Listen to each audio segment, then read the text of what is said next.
County in southeastern Texas, northeastern Washington County in southeastern Texas, northwestern Montgomery County in southeastern Texas, west central Walker County in southeastern Texas, until 10:30 p.m. Central Daylight Time. At 9:56 p.m. Central Daylight Time, a severe thunderstorm was located over southeastern College Station, moving east at 40 miles per hour. Hazard, 60 miles per hour wind gusts and quarter-size hail. Source, radar indicated.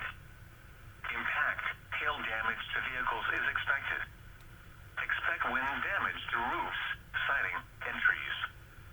Locations impacted include College Station, Bryan, Navasota, Washington, Snook, Milliken, Anderson, Todd Mission, Kylefield, Dublin, Dacus, Plantersville, Wellborn, Roans Prairie, Richards, and Carlos.